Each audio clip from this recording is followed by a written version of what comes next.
So today we will explain atomic structure of, atomic spectra of hydrogen in terms of a new model which is called the Bohr's model of atom.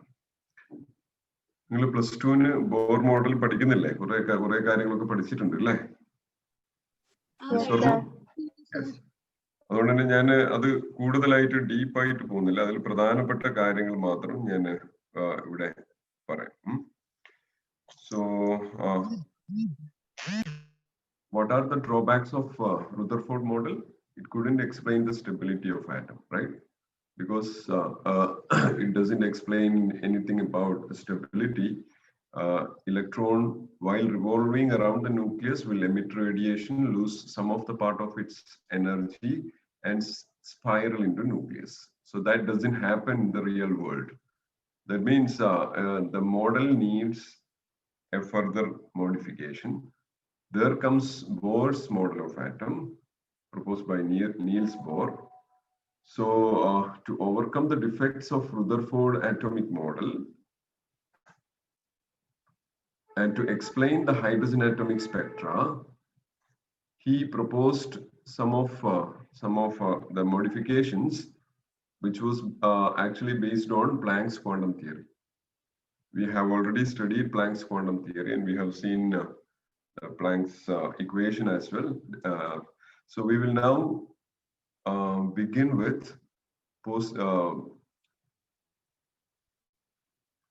now we will give you some of the postulates of Bohr atom model. I think you all have studied in detail about the postulates. So I will just review all these things. So the first postulate proposed by Bohr is similar to that of Rutherford. He said electrons revolving around the nucleus in various circular paths called orbits. So he again uses the concept of orbit. So these are the paths through which electron revolves around the nucleus. And then he said these orbits are indicated by the numbers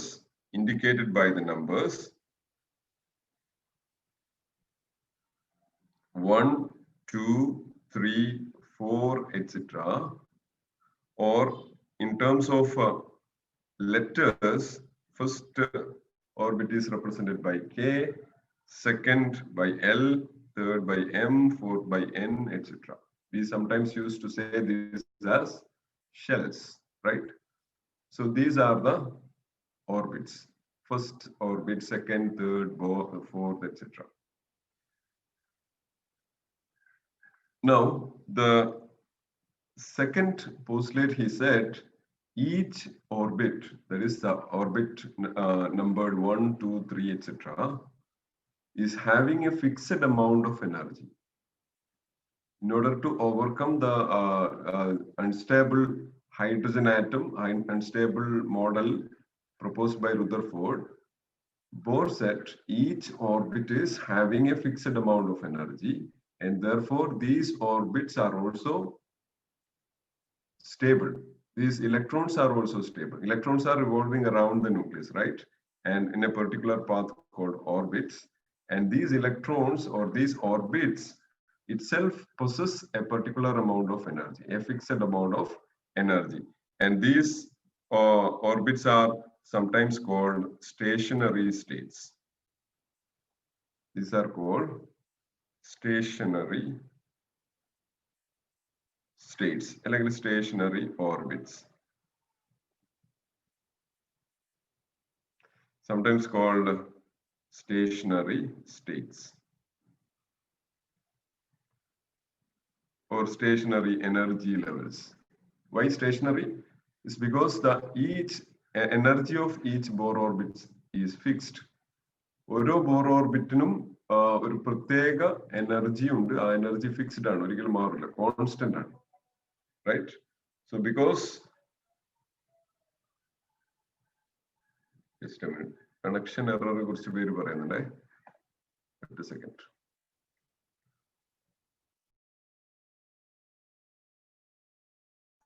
അവർക്ക് ഞാൻ link ഒന്നും കൂടി share it. Wait a second. Okay, that is the second postulate, which is a stationary states. So we have a large number of stationary states around the nucleus, and electrons are revolving around these stationary orbits.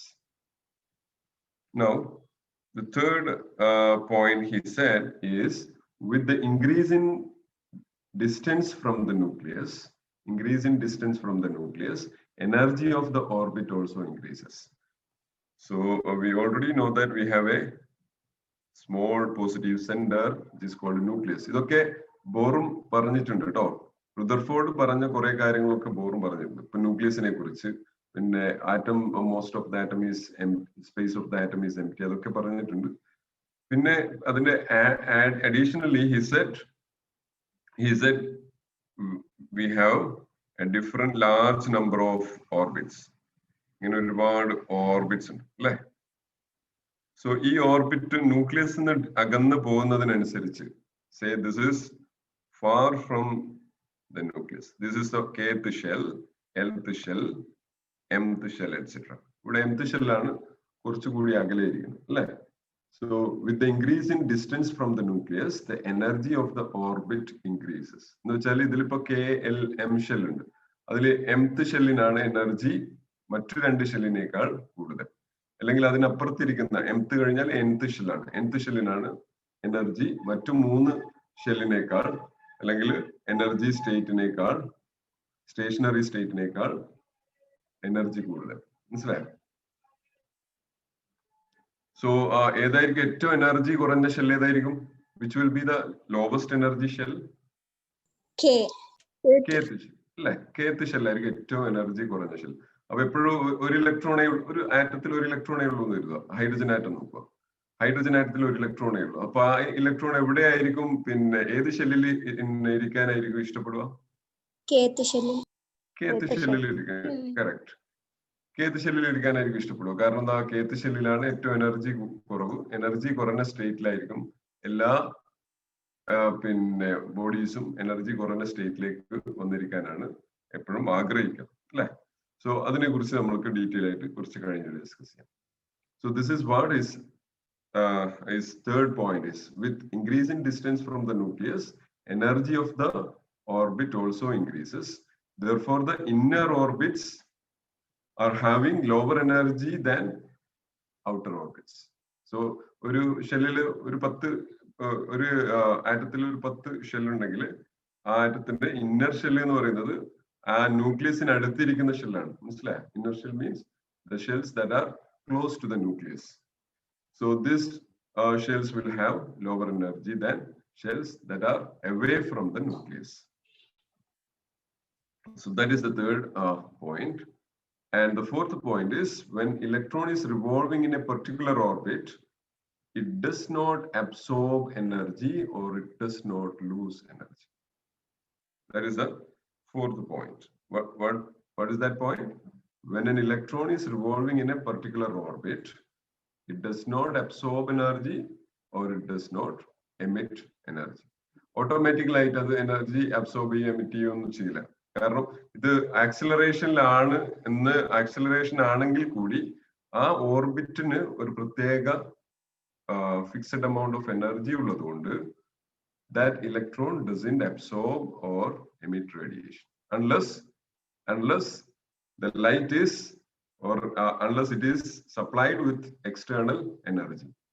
ആ ആറ്റത്തിന് പുറത്തുനിന്ന് energy supply ചെയ്യാത്തടത്തോളം കാലം അതെന്ത് ചെയ്യില്ല, അത് energy പിന്നെ കുറയോ കൂടുകയോ ചെയ്യില്ല. അപ്പൊ നമ്മൾ നേരത്തെ ബോർ ആറ്റം മോഡൽ പറഞ്ഞെന്താ? ബോർ ആറ്റം മോഡൽ പറഞ്ഞത് ഇത് റിവോൾവ് ചെയ്യുന്നു എന്ന് മാത്രമാണ്. ഇലക്ട്രോണ് പിന്നെ ന്യൂക്ലിയസിന് ചുറ്റും കറങ്ങുന്നു എന്ന് മാത്രമാണ്. പക്ഷെ അങ്ങനെ കറങ്ങുമ്പോൾ according to the electromagnetic theory, the electron should lose some of its part of energy and spiral into nucleus. Destabilization occurs. അല്ലെ? അപ്പൊ ഇവിടെ അത് പിന്നെ വളരെ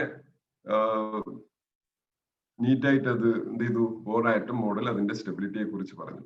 That is, when an electron is revolving in a particular Bohr orbit, it does not emit radiation or it does not absorb radiation unless the radiation is supplied from the external sources. പുറത്തുനിന്ന് energy supply ചെയ്തിട്ടില്ലാത്തടത്തോളം കാലം അത് energy absorb ചെയ്യോ emit ചെയ്യോ ചെയ്യില്ല. So that is the fourth point. Now the fifth point is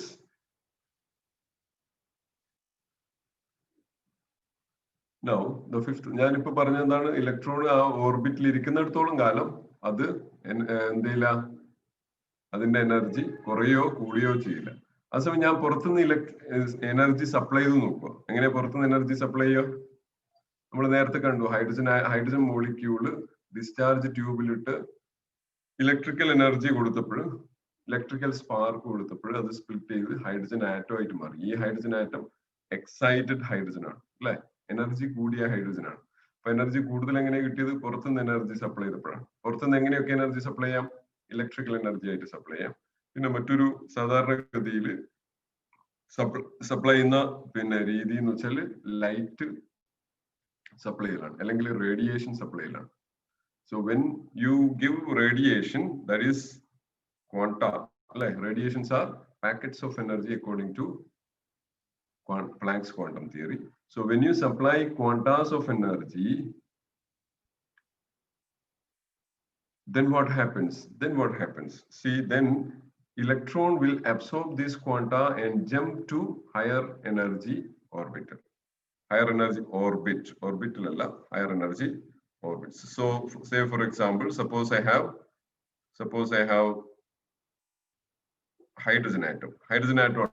Suppose this is hydrogen atom and it has one electron. Say this electron is here. സാധാരണഗതിയിൽ kth ഷെല്ലിലുണ്ടോ, L, M, ഇങ്ങനെ ഒരുപാട് shell ഉണ്ടാവും കേട്ടോ. Infinite number of shells അവിടെ ഉണ്ടാവും. അപ്പൊ അതില് kth ഷെല്ലിലാണ് electron ഇരിക്കുന്നതെന്ന് കരുതുക. So my electron is in lowest energy orbit. ഇവിടെ ഞാൻ ഇതെന്ത് ചെയ്തു, ഈ ആറ്റത്തിലേക്ക് ഞാൻ പുറത്തുനിന്ന് എക്സ്റ്റേണൽ റേഡിയേഷൻ എനർജി സപ്ലൈ ചെയ്തു in the form of packets of energy radiation. അപ്പോൾ ഈ എനർജി എന്ത് ചെയ്യും, ഈ ഇലക്ട്രോൺ അബ്സോർബ് ചെയ്തിട്ട് it will jump to this level or this level or any other energy state. That depends upon this energy. E is equal to h nu. ഈ എനർജിയെ depend ചെയ്തിരിക്കും, അല്ലെങ്കിൽ ആ ഫ്രീക്വൻസിയെ ഡിപ്പെൻഡ് ചെയ്തിരിക്കും. Energy is proportional to frequency according to Planck's quantum theory അല്ലെ. Is proportional to nu. അപ്പോൾ നമ്മൾ പുറത്തുനിന്ന് കൊടുക്കുന്ന ലൈറ്റിന്റെ ഫ്രീക്വൻസിക്ക് പ്രൊപ്പോർഷണൽ ആയിട്ട് എന്ത് ചെയ്യും, ഇലക്ട്രോണ് അടുത്ത എനർജി ലെവലിലേക്ക് ജമ്പ് ചെയ്യും. ഇനി അവിടെ ഒരു റെസ്ട്രിക്ഷൻ ഉണ്ട്, ആ റെസ്ട്രിക്ഷൻ ഞാൻ പറയാം. So that is the fifth point. Now the sixth point is the most important one. The amount of energy absorbed or emitted. ഇവിടുന്ന് ഇങ്ങനെ അബ്സോർബ് ചെയ്ത്, this is the first energy level. E1 ആയിട്ട് ഞാൻ കാണിക്കുകയാണെങ്കിൽ this is the second energy level, third energy level, E3, etc. അങ്ങനെ പോകും അല്ലെ. അപ്പൊ ഇവിടുന്ന് എനർജി അബ്സോർബ് ചെയ്ത് കഴിഞ്ഞാൽ ഇത് മുകളിലേക്ക് ജമ്പ് ചെയ്യും. എനർജി മുകളിലിരിക്കുന്ന ഒരു ഇലക്ട്രോൺ, സപ്പോസ് ഇവിടെയാണ് ഇലക്ട്രോൺ ഇരിക്കുന്നതെന്ന് കരുതുക, ഇതിന്റെ മേലെ എവിടെയാണ് ഇലക്ട്രോൺ ഇരിക്കുന്നത്, അവിടെ നിൽക്കൂല. It will come back to the ground state അല്ലെ. തിരിച്ച് ഗ്രൗണ്ട് സ്റ്റേറ്റിലേക്ക് വരും. അത് വരുമ്പോൾ ഇവിടെ വന്നിട്ട് സെക്കൻഡ് ലെവലിലേക്ക് വന്നിട്ട് സെക്കൻഡിൽ നിന്ന് ഫസ്റ്റിലേക്ക് വരാം, അല്ലെങ്കിൽ ഡയറക്റ്റ് ഫസ്റ്റിലേക്ക് വരാം അല്ലെ. അപ്പൊ അങ്ങനെ വരുമ്പോൾ എന്ത് ചെയ്യും, അതിന് E2-ലാണുള്ളതെങ്കിൽ E2-ന്ന് E1-ലേക്ക് വരുമ്പോൾ this much energy, E2 minus E1, this much energy that is represented by delta E will be lost. അത് പുറന്തള്ളും. സാധാരണഗതിയിൽ അത് പുറന്തള്ളുക ഏത് രീതിയിലാണ്? In the form of light or radiation. Radiation ആയിട്ടാണ് അത് പുറന്തള്ളുക. മനസ്സിലായോ? Where E2 is the excited state energy, E1 is the lower ground state energy. അത് E2 ന്ന് E1-ലേക്കാണെങ്കിൽ കേട്ടോ. ഇനി E3 ന്ന് E1-ലേക്കാണെങ്കിലോ E3 minus E1, that is also delta E, that is also h nu. പക്ഷെ ഇവിടെ എന്താ പ്രത്യേകത? ഇവിടെ ഇവിടെയുള്ള ഈ ഫ്രീക്വൻസി രണ്ടായിരിക്കും. മനസ്സിലായോ? ഒന്നാമത്തെ കേസിലുള്ള ഡെൽറ്റ ഇയുടെ കേസിലുള്ള ഫ്രീക്വൻസിയും രണ്ടാമത്തെ കേസിലുള്ള ഫ്രീക്വൻസിയും രണ്ടായിരിക്കും. കാരണം എന്താ? ഒന്നാമത്തെ കേസിൽ എനർജി ഡെൽറ്റ ഇ കുറവാണ്, എനർജി കുറവാന്ന് പറഞ്ഞാൽ ഫ്രീക്വൻസി കുറവാണ്.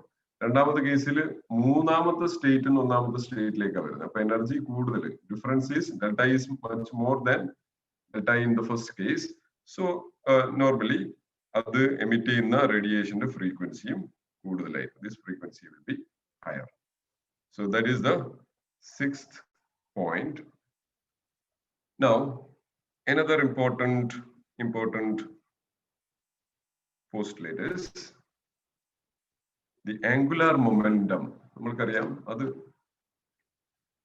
That postulate is called angular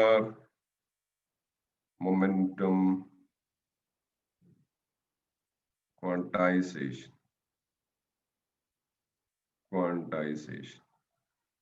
വളരെ ബോർ ആറ്റം മോഡലിൽ വളരെ പ്രധാനപ്പെട്ട മറ്റൊരു പോസ്റ്റുലേറ്റ് ആണ് angular momentum quantisation.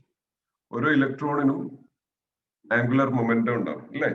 Angular momentum എന്ന് പറഞ്ഞാൽ എന്താ? What is angular momentum? Let me come again, say, let me discuss this. I have 1, 2,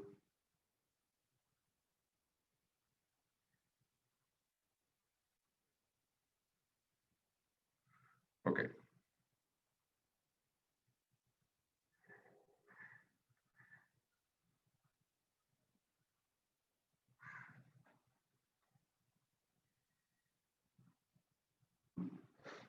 Just a minute.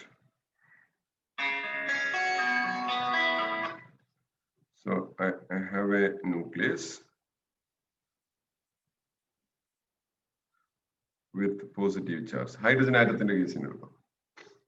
Now let me remove the second one. So ഇതാണ് നിങ്ങളുടെ first Bohr orbit.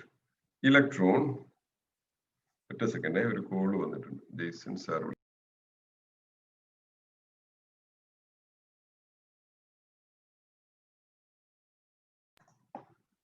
Okay, തിരിച്ചു വരാം. So we have an electron here. ഒന്നാമത്തെ Bohr ഓർബിറ്റിൽ electron ഉണ്ടായിരുന്നു. ഈ electron straight line ആയിട്ടാണോ സഞ്ചരിക്കുന്നത്? ഇലക്ട്രോൺ സഞ്ചരിക്കുന്നത് സ്ട്രെയിറ്റ് ലൈൻ ആയിട്ടാണോ? അല്ല, സർക്കുലർ. സർക്കുലർ പാത്തിലേക്ക് കൂടിയാണ് സഞ്ചരിക്കുന്നത് അല്ലെ? സ്ട്രെയിറ്റ് ലൈൻ ആയിട്ടാണ് സഞ്ചരിക്കുന്നതെങ്കിൽ it has a linear momentum p which is equal to mass into velocity. Circular പാത്തിൽ സ്ട്രെയിറ്റ് ലൈനിൽ സഞ്ചരിക്കുന്ന ഒരു ബോഡിക്കുള്ള മൊമെന്റം എന്ന് പറയുന്നത് മാസ് ഇൻറ്റു വെലോസിറ്റി ആണ് അല്ലെ? അങ്ങനെയാണെങ്കിൽ സർക്കുലർ പാത്തിലേക്ക് കൂടി സഞ്ചരിക്കുന്ന ബോഡിക്ക് say electron will have angular momentum. Angular momentum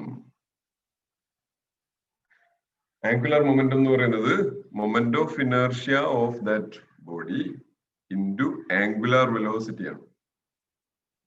അപ്പോ ഇവിടുന്ന് നിങ്ങൾക്ക് ഒരു കാര്യം മനസ്സിലാക്കാൻ പറ്റും. എന്താണ് ഇവിടെ നോക്കേണ്ടത്? ലീനിയർ മൊമെന്റ് ആവുമ്പോൾ മാസ് ആണ്. ആംഗുലർ മൊമെന്റ് ആവുമ്പോൾ മാസിന് പകരം മൊമെന്റ് ഓഫ് ഇനർഷ്യ ആണ്. ലീനിയർ മൊമെന്റ് ആവുമ്പോൾ വെലോസിറ്റി ആണെങ്കിൽ ആംഗുലർ മൊമെന്റ് ആവുമ്പോൾ ആംഗുലാർ വെലോസിറ്റി ആണ്. എന്ന് നിങ്ങൾക്കറിയാം. ലീനിയർ മൊമെന്റ് ഓഫ് ഇനർഷ്യയുടെ ഇക്വേഷൻ എന്താണ്? What is equation for moment of inertia? ഫിസിക്സിൽ പഠിച്ചിട്ടില്ലേ?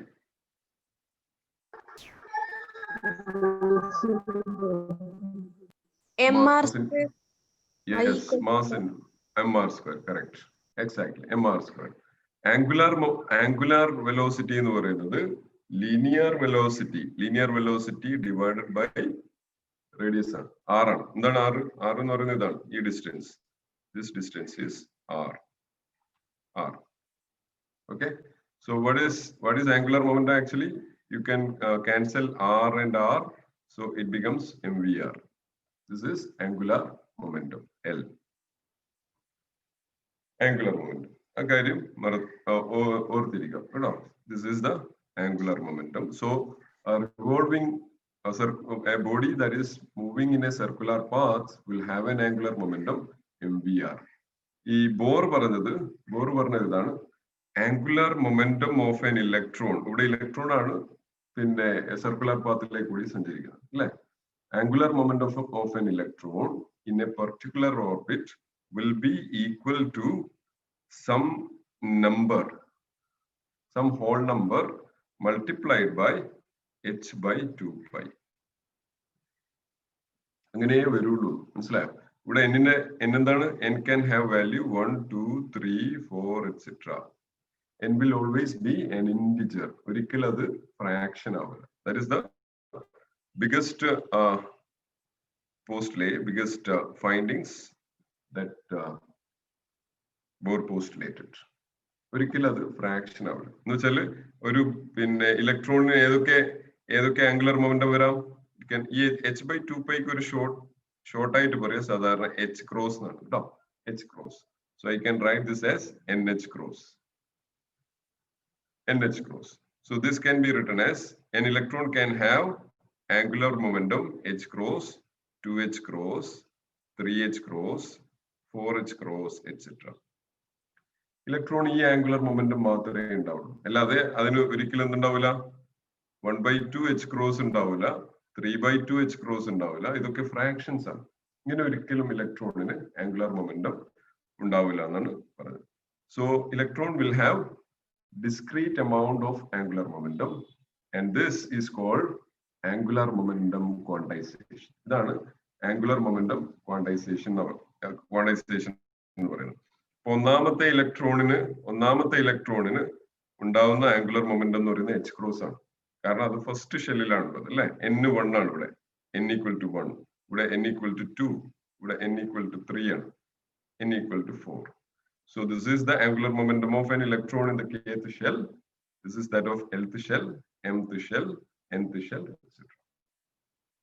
And this is called angular momentum quantization. ഈ ക്വാണ്ടൈസേഷൻ എന്നൊക്കെ പറയുമ്പോൾ എപ്പോഴും അവിടെ ഈ ഒരാൾ വരും. ആരാണ്? Planck's constant എപ്പോഴും അവിടെ വരും കേട്ടോ. So you can see that Planck's constant is there. So this is an important equation. MVR is equal to NH by 2 pi or NH cross, where N is equal to 1, 2, 3, etc.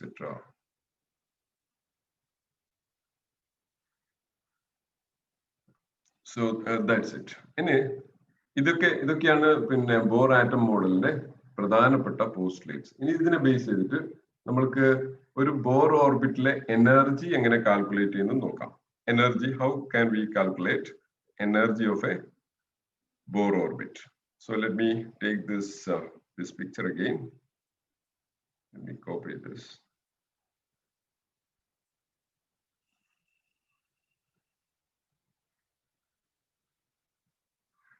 So I have this.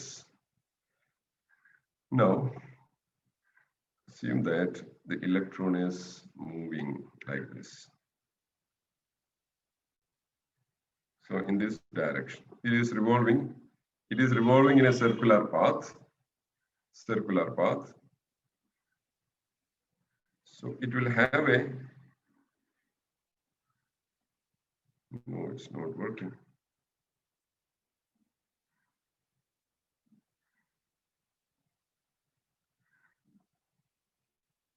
So ഇങ്ങനെ circular പാത്തിലേക്ക് കൂടി സഞ്ചരിക്കുന്നു. അപ്പൊ അവിടെ ഉണ്ടാകുന്ന രണ്ട് type forces ഏതൊക്കെയാണ്?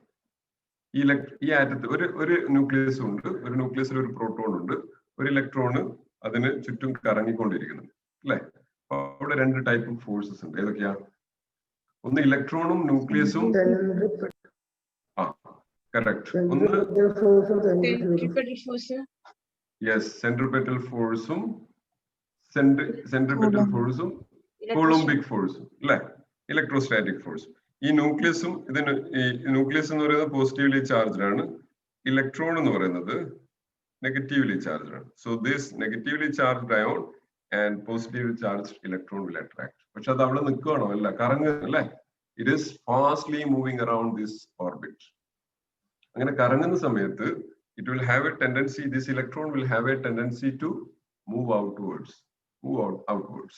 പുറത്തേക്ക് ഒരു പിന്നെ പോകാനുള്ള ഒരു ടെൻഡൻസി ഉണ്ടാവും. ആ ടെൻഡൻസി പിടിച്ചു നിർത്തുന്നത് ഈ കൂളംബിക് ഫോഴ്സ് ആണ്. So we have two kinds of force. One is the force of attraction. Force of attraction. Sometimes it's called, in this case, force of attraction is Coulombic force. Oppositely charged ions തമ്മിലുള്ള ഫോഴ്സിന് സാധാരണഗതിയിൽ പറയാം Coulombic force എന്നാണ്. Coulombic force. So if I represent Coulombic force by F1, and that Coulombic force is directly equal to what? What is Coulombic force? We have Q1 Q2 divided by 4 pi epsilon 0 R square. Like this is Coulombic force. ഇവിടെ 4 pi epsilon 0 എന്ന് പറയുന്നത് unit കൺവേർഷനിൽ വരുന്നതാണ്. So 1 by, I can write this as 1 by 4 pi epsilon 0 into Q1 Q2 divided by R square. So this is a constant. This is a constant. Let me take this constant as K. Boltzmann's constant just some K. So this can be written as അത് K ആയിട്ട് എടുക്കില്ല. അതിൽ ചെറിയൊരു simplification കൂടി ഞാൻ ചെയ്യാം. അതിനുശേഷം നമ്മൾക്ക് കോൺസ്റ്റന്റ് ആയിട്ട് എടുക്കാം. ഇവിടെ ഒന്നാമത്തെ Q1 എന്ന് പറയുന്നത് ഒന്നാമത്തെ പോയിന്റിന്റെ ചാർജ് ആണ്. ഫസ്റ്റ് പോയിന്റ് എന്ന് പറയുന്നത് നമ്മുടെ ന്യൂക്ലിയസ് ആണ്. പോയിന്റ് ചാർജ് എന്ന് പറയുന്നത് ന്യൂക്ലിയസ്. ന്യൂക്ലിയസിന്റെ ചാർജ് എപ്പോഴും കാണിക്കുക. So I have 1 by 4 pi epsilon 0. ന്യൂക്ലിയസിന്റെ ചാർജ് എന്ന് പറയുന്നത് plus atomic number into electronic charge ആണ്. Plus ZE, that is Q1. ഇത് Q1 ആണ്. Q1. Okay. Now Q2 എന്നുള്ളത് ഇലക്ട്രോൺ ആണ് അല്ലേ? ഒന്നാമത്തെ ന്യൂക്ലിയസ് ആണ്, രണ്ടാമത്തെ ഇലക്ട്രോൺ ആണ്. Electronic charge is minus E. Charge of electron is minus E. So divided by R. ഇനി ഇത് ഒന്നാമത്തെ ബോർ ഓർബിറ്റിൽ അല്ലെങ്കിൽ ഏതെങ്കിലും ഒരു ബോർ ഓർബിറ്റിലാണെന്ന് എഴുതുക. So generally I will denote this as Rn square. Rn എന്ന് പറയുന്നത് nth ബോർ ഓർബിറ്റ് ആണെന്ന് എഴുതും. അപ്പോ ഒന്നാമത്തെ ബോർ ഓർബിറ്റ് ആണെങ്കിൽ N1 ആണ്. N1 for N is 1 if the electron is in first Bohr orbit. N is 2 if the electron is in second Bohr orbit, etc. So ഇത് നമ്മൾ പിന്നെ സിംപ്ലിഫൈ ചെയ്താൽ എങ്ങനെ കിട്ടും? You will get it as minus ZE square divided by 4 pi epsilon 0 into 1 by Rn square. 1 by Rn square. അല്ലേ? ഇവിടെ ഞാൻ എന്ത് ചെയ്യുന്നു വെച്ചാല് ഒരു കാര്യം ചെയ്യാം. നമ്മൾക്ക് ഇത് തന്നെ കോൺസ്റ്റന്റ് ആയിട്ട് എടുക്കാം. Let me take this as A constant K. Z ഒക്കെ എനിക്ക് അടുത്ത ഡെറിവേഷനിൽ ആവശ്യമുണ്ട്. This is K. Assume that this is K. അങ്ങനെയാണെങ്കിൽ ഇങ്ങനെ വരും. If that is K, then I can write this as K minus K ZE square divided by Rn square. ഇങ്ങനെ വരൂല്ലേ? Minus K ZE square by Rn square. This is the attractive force. ഇനി ഞാൻ പറഞ്ഞു ഈ attractive force കൂടാതെ മറ്റൊരു force ഉള്ളത് centrifugal force ആണ് അല്ലേ? Centrifugal force, and that centrifugal force can be written as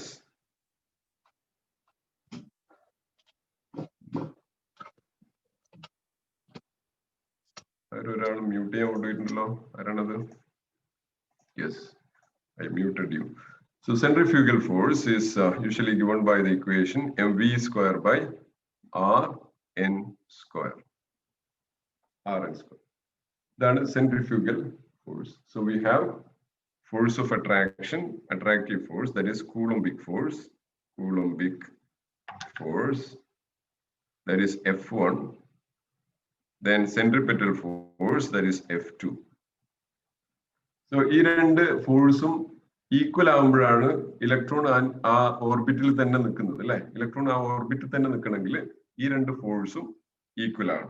So we can immediately say F1 is equal to F2 in the case of a stable atom. Or in the case of a stable atomic structure or atom, we have F1 is equal to F2.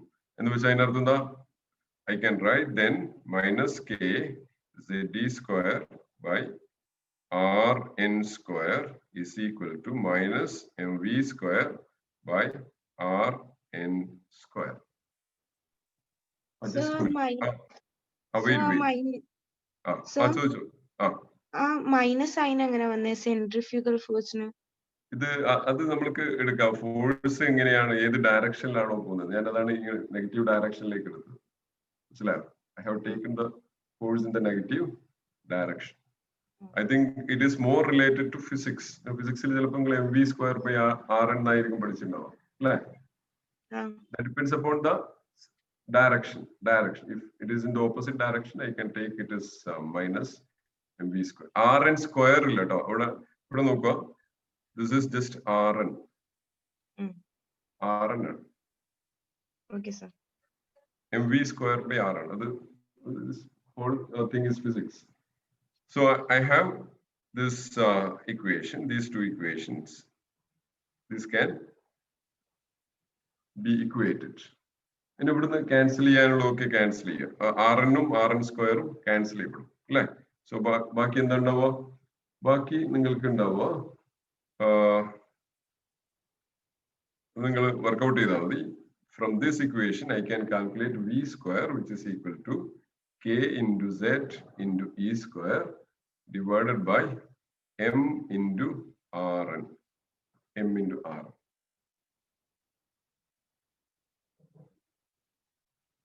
You got this equation.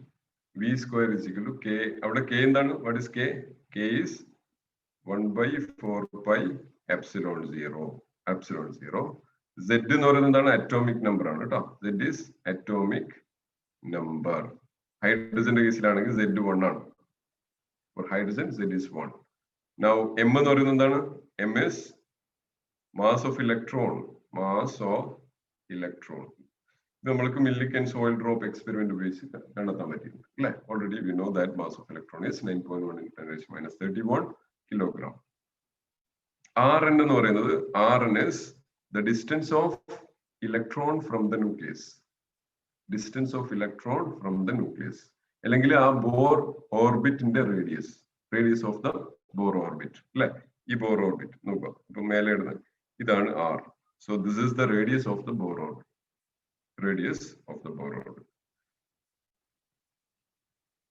So this is v square. ഇനി നമ്മൾക്ക് bore മോഡലിന് ഒരു കാര്യം നമ്മൾ വിളിച്ചിട്ടുണ്ട്. According to Bohr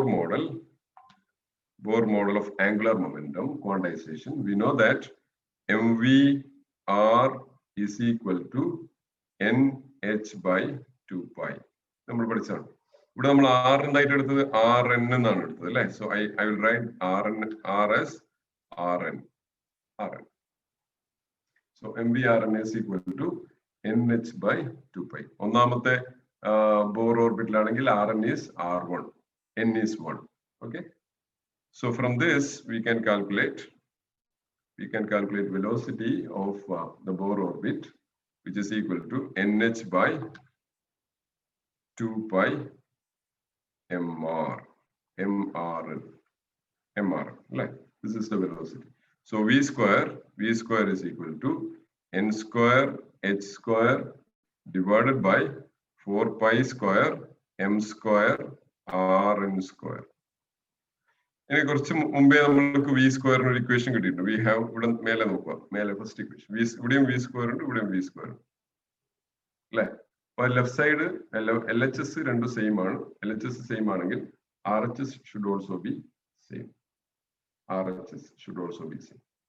So LHS RHS same ആവുകയാണെങ്കിൽ നമ്മൾക്ക് RHS equate ചെയ്യാം. And now you can equate this equation with this part.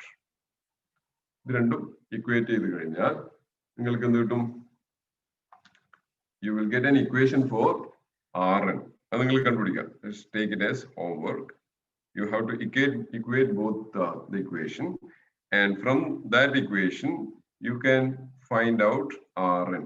Rn will be equal to n square h square divided by 4 pi square k z e square m എന്നാണ് കേട്ടോ. z e square m.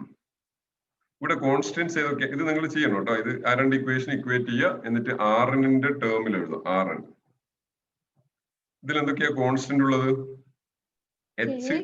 h constant ആണ്, k constant ആണ്, പിന്നെ 4 pi square constant ആണ്, mass of electron constant ആണ്, charge of electron constant ആണ് അല്ലെ? അവിടെ കോൺസ്റ്റന്റ് അല്ലാത്തത് എന്താണ്? n-ഉം z-ഉം മാത്രമാണ്. ഹൈഡ്രജൻ ആറ്റം ആണെങ്കിൽ Z1 ആണ്, ഹീലിയം ആറ്റം ആണെങ്കിൽ Z2 ആണ്. അപ്പോൾ ആറ്റം മാറുമ്പോൾ Z-ഉം മാറും. പിന്നെ ഒന്നാമത്തെ ബോർ ഓർബിറ്റിലാണെങ്കിൽ N1 ആണ്, രണ്ടാമത്തതിലാണെങ്കിൽ N2 ആണ്, മൂന്നാമത്തതിലാണ് N3 ആണ്. അപ്പൊ വേരിയബിൾസ് എന്ന് പറയുന്നത് N-ഉം Z-ഉം മാത്രമാണ്. So now we can write this equation as Rn is equal to, I am writing all the constants initially, 4 pi square k e square m into n square by z, n square by z, and the whole thing in this bracket is a constant. A constant value നിങ്ങൾ substitute ചെയ്യുക കേട്ടോ. h എന്ന് പറയുന്നത് h is a Planck's constant which has a value 6.626 into 10 raised to minus 34 joules second. Pi എന്ന് പറയുന്നത് 3.14 ആണ്. k യുടെ value നിങ്ങൾ കമ്പ്യൂട്ട് ചെയ്ത് നോക്കുക. 1/4 pi epsilon 0 ആണ്. ആ epsilon 0 എന്ന് പറയുന്നത് പെർമിറ്റിവിറ്റി ഓഫ് ഫ്രീ സ്പേസ് ആണ്. അതൊക്കെ സബ്സ്റ്റിറ്റ്യൂട്ട് ചെയ്ത് കഴിഞ്ഞാൽ you will get the value of k as 9 into 10 raised to 9 Newton meter square per coulomb square. Okay, electronic charge എന്ന് പറയുന്നത് 1.6 into 602 into 10 raised to minus 19 coulomb ആണ്. Mass of electron എന്ന് പറയുന്നത് 9.11 അല്ലേ? 9.11 into 10 raised to minus 31 kilogram. These are the constants. ഇതൊക്കെ എന്ത് ചെയ്യുക? ഇതൊക്കെ ഇതിലോട്ട് സബ്സ്റ്റിറ്റ്യൂട്ട് ചെയ്യുക. അപ്പൊ നിങ്ങൾക്ക് ഒരു നമ്പർ കിട്ടും. That number is Rn is 0.529 into 10 raised to minus 10 meter. M എന്ന് പറയുന്നത് മീറ്റർ ആണ് കേട്ടോ, ഞാൻ metre എഴുതില്ല. So 10 n square by z. That much the unit is meter. M എന്ന് എഴുതിയാൽ നിങ്ങൾ മാസ് ഓഫ് ഇലക്ട്രോൺ ആയിട്ട് തെറ്റിദ്ധരിക്കും. ഞാൻ മീറ്റർ എന്ന് എഴുതും. So this 10 raised to minus 10 എന്ന് പറഞ്ഞാൽ എന്താണ്? What is 10 raised to minus 10? Angstrom. Is it angstrom? Is it angstrom? 10 raised to minus 10 angstrom ആണോ? അവിടെ നിങ്ങൾ ശ്രദ്ധിക്കേണ്ട കുറെ കാര്യങ്ങളുണ്ട്. ആങ്സ്ട്രോം എന്ന് പറയുന്നത് നോക്കുക, ആങ്സ്ട്രോം എന്ന് പറയുന്നത് 10 raised to minus 10 മീറ്റർ ആണ് ആങ്സ്ട്രോം. മനസ്സിലായോ? മീറ്റർ കൂടിയാലേ ആങ്സ്ട്രോം ആവുള്ളൂ. 10 raised to minus 10 എന്ന് പറഞ്ഞാൽ ആങ്സ്ട്രോം അല്ല, ജസ്റ്റ് എ നമ്പർ. സോ ഈ 10 raised to minus 10-ഉം ഈ മീറ്ററും കൂടിയാൽ I have angstrom. So this is 0.529 n square by z angstrom. This much angstrom എന്നുള്ള യൂണിറ്റ് ആണ് കേട്ടോ. That's unit. ഇക്വേഷന്റെ പാർട്ടിലല്ല, that's unit. അപ്പൊ നിങ്ങൾക്ക് എന്ത് കിട്ടി? ഒരു ബോർ ഓർബിറ്റിലെ ഇലക്ട്രോണിന്റെ ഒരു ബോർ ഓർബിറ്റിന്റെ റേഡിയസ് കാൽക്കുലേറ്റ് ചെയ്യാനുള്ള ഇക്വേഷൻ നിങ്ങൾക്ക് കിട്ടി. Okay, so this is 0.529 n square by z. ഇനി ഹൈഡ്രജൻ ആറ്റം ഫസ്റ്റ് ബോർ ഓർബിറ്റിലാണെന്ന് കരുതുക. ഹൈഡ്രജൻ ആറ്റം ഫസ്റ്റ് ബോർ ഓർബിറ്റിലാണ്. അപ്പൊ എന്നിന്റെ വാല്യൂ എത്രയാ? എന്നിന്റെ വാല്യൂ എത്രയാ? n1 ആണ്. ഫസ്റ്റ് ബോർ ഓർബിറ്റ് n1 ആണ്, z-ഉം 1 ആണ്. അപ്പോൾ you will get this as 0.529 angstrom for hydrogen atom in first Bohr orbit. And this is usually represented by the letter A0, A subscript 0. A subscript 0.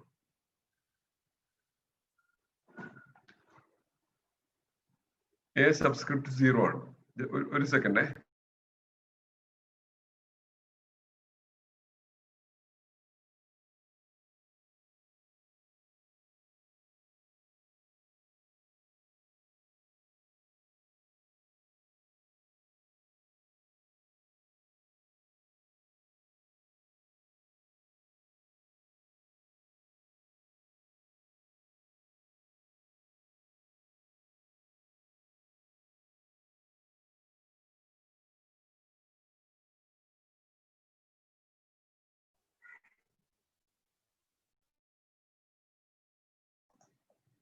Okay, തിരിച്ചു വരാം. So it is represented by A0, and this is usually known as Bohr radius. Is the atomic unit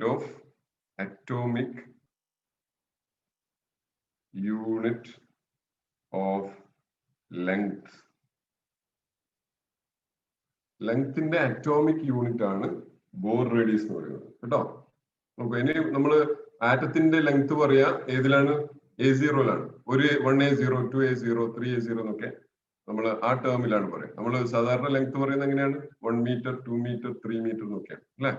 ആറ്റത്തിന്റെ radius പറയാ Bohr in terms of Bohr radius. So you got a new unit of length for atom, that is Bohr അല്ലെങ്കിൽ Bohr radius. Simply Bohr എന്ന് പറയാം.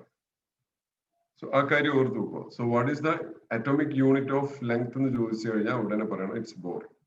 A0. And first Bohr is, this is 1A0 actually, 1A0. So 1 usually is not written. അപ്പോൾ നമുക്ക് radius കിട്ടി.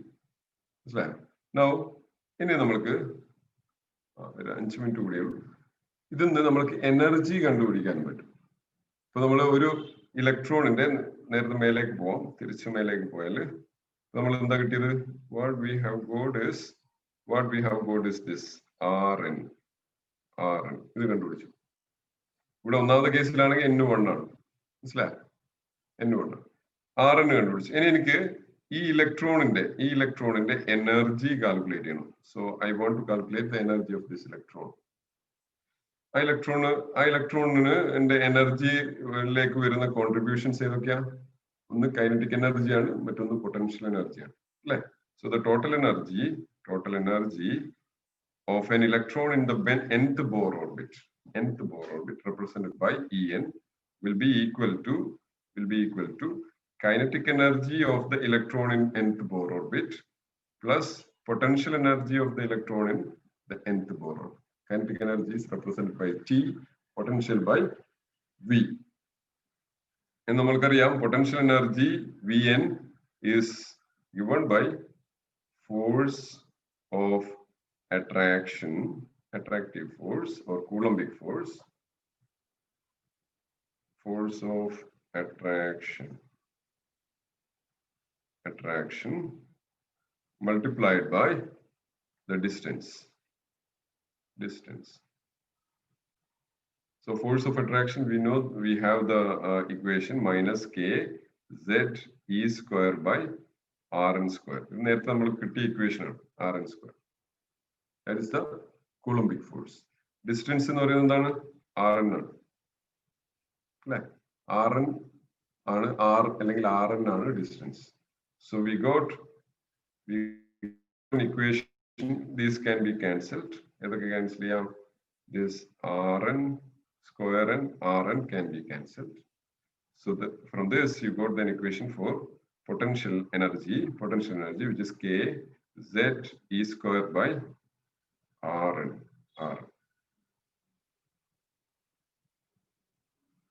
K z e square by Rn. And kinetic energy എന്താണ്? What is kinetic energy? What is the equation for kinetic energy? half mv square. Half mv square. So it is half into mv square. Half mv square. നമുക്ക് v square നമ്മൾ നേരത്തെ ഒരു equation കിട്ടിയിട്ടുണ്ട് അല്ലേ? നേരെ മേലേക്ക് പോയി നോക്കിയേ, കുറച്ച് മേലേക്ക് പോയി നോക്കിയേ. V square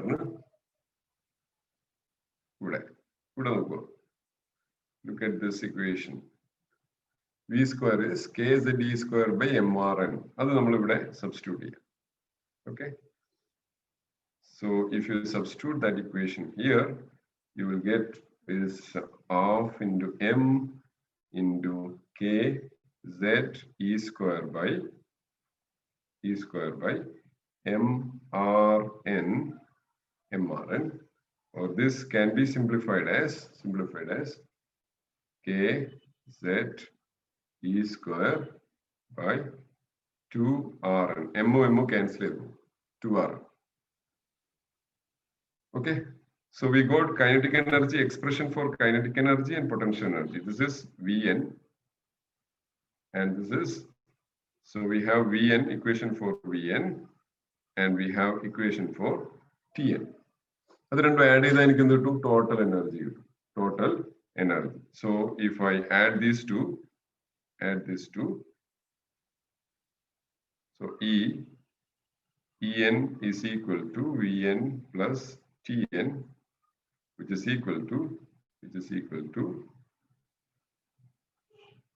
minus K ZE square by Rn plus K ZE square by 2Rn. And to same equation 2 upper. So this can be written as 1 by 2 constant K common, Z common, E square common, Rn common. So what is the remaining? 1 minus 1 plus 1 by 2. Like minus 1 plus 1 by 2. There is a negative sign here. Minus 1 plus 1 by 2. So if you add this two, you will get the answer minus 1 by 2. This is minus 1 by 2.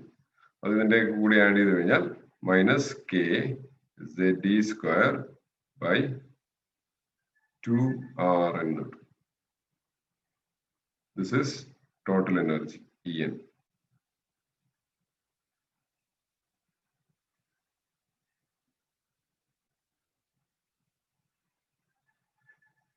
Okay, anything in the homework, time. So anything Rn equation already get Rn equation. Okay, Rn equation.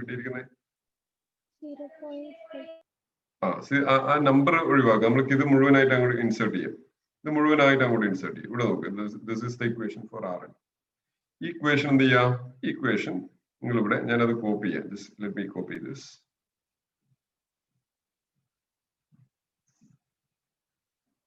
If I copy and paste it here.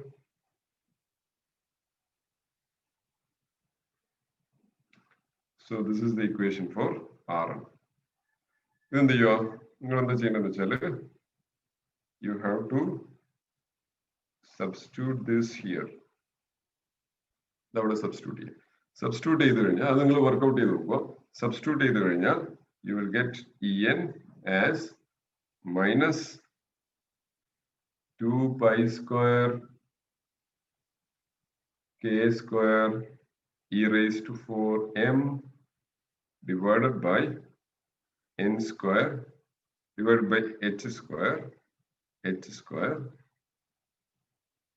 into z square by n square.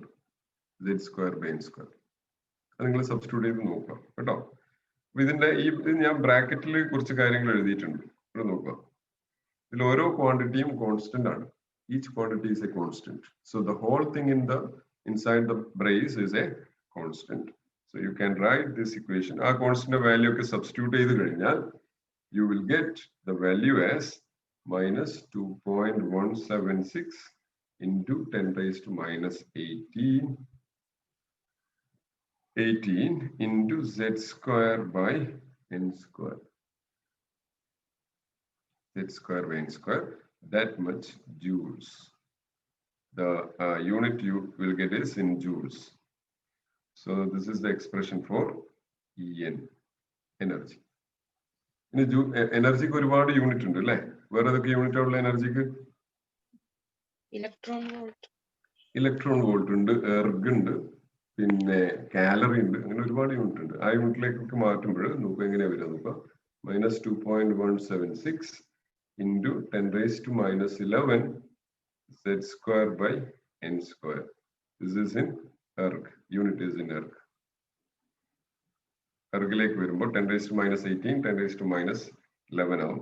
Now this is equal to -1312 into z square by n square. That much kilojoule.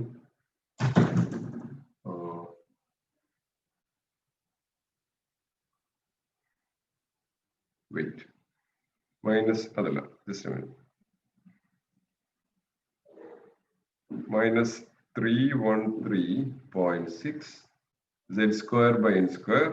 That much kilocalorie per mole. The unit is in kilocalorie per mole. And this is equal to -13.6 into z square by n square. That much electron volt. Electron volt. This is the easiest equation that you can remember. En. Electron volt equation is simplest. -13.6 into z square by n square. Conversion factor പഠിക്കണം കേട്ടോ. ജൂളിൽ എർഗിലേക്ക് മാറ്റുമ്പോഴും അതുപോലെ ജൂളിൽ നിന്ന് kilo കാലറിയിലേക്ക് മാറ്റുമ്പോഴും electron വോൾട്ടിലേക്ക് മാറ്റുമ്പോഴുള്ള conversions ഒക്കെ plus two പഠിച്ചതാണ്. അതൊന്ന് revise ചെയ്യണം. Okay, so we will stop here today. In the next class we will start deriving many other things like ionization potential, expression for Rydberg equation, പിന്നെ number of revolutions per second, period of revolution, അങ്ങനെ ഒരുപാട് കാര്യങ്ങൾ നമ്മൾക്ക് bore atom model ഉപയോഗിച്ച് derive ചെയ്യാൻ പറ്റും. ആ കാര്യങ്ങളൊക്കെ വളരെ ഇമ്പോർട്ടന്റ് ആണ്. ഒരുപാട് ക്വസ്റ്റ്യൻസ് ചോദിക്കുന്ന area. So we will continue in the next class. നാളെ എന്റെ ക്ലാസ് ഉണ്ടാവില്ല കേട്ടോ. എന്റെ ക്ലാസ് അടുത്ത മൺഡേ ഉണ്ടാവും. അടുത്ത മൺഡേ 8:30 ഉണ്ടാവും. ഓക്കെ, നൗ നിങ്ങൾ അറ്റൻഡൻസ് മാർക്ക് ചെയ്യുക. അതിനുശേഷം അടുത്ത ക്ലാസ്സിലോട്ട് പോകും.